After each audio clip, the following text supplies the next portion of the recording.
The small one is pretty sweet. You just what you want to do is fold this up so that it's just a little bit longer than the pot. You roll it up like that, and then you just fold it in so that it's squished in the bottom, and then you can put it like that, and all that does is just secure it in place. Yep. So it's quite fun for small kids. They can play with that, and then when you slide that off, you've got your little pot. Yep. So there's three really important considerations. So obviously one of them is you need to check where you are on the map and make sure that the seed that you're wanting to grow, like beans, is actually going to grow at this time. So this says for the green area, this will grow from September to January. So that's one consideration. Another one is the size of the seed. Obviously bigger seeds for smaller hands are going to be easier to carry. And a third consideration is something like this, which is a really good quality heritage seed, will reproduce. So the children can actually collect these seeds at the end of the season, and then you've got a seed bank which you can replant next year. What you find is if you buy cheap seeds from hardware stores, is they've often been genetically modified so that they don't reproduce, and therefore you can't harvest the seed and then replant them. So a good quality heritage seed like this is something really worth considering. So there's a couple of really important considerations when we're working with soil and children outdoors. Obviously you want to read all of your enrolment forms and make sure that there's no allergies or medical conditions.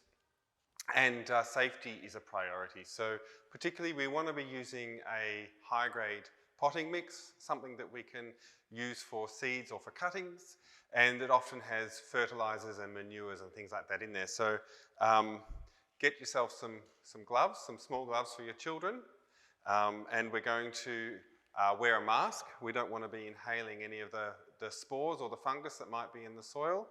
And obviously for ourselves, we can use some adult-sized gardening gloves or some disposable gloves. So what you need to do once you've made your pots is you need to fill them with soil. When choosing children's trowels, it's important to think of something that they can hold, something that's sturdy, that's not going to break. Remember, it's play, but it's also real life. So it's something that they can use. So then you're going to just fill up your little paper pots with some soil, and once you've got that all in and ready, you can pat that down.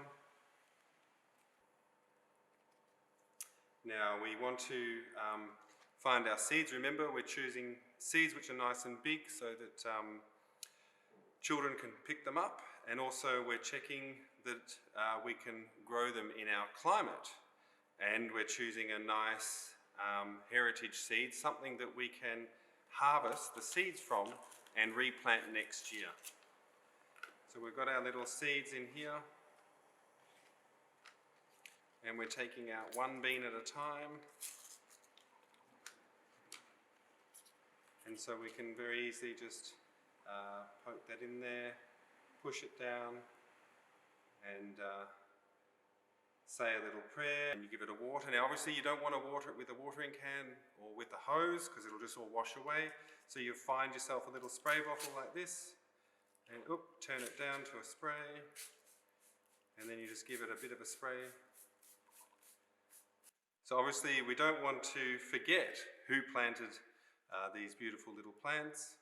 If you're planting lots of different seeds, you might want to draw a picture of the seed that you put in there as well, so you remember what you're growing. But this is just another way of the children taking ownership and responsibility for the little seed that they've planted.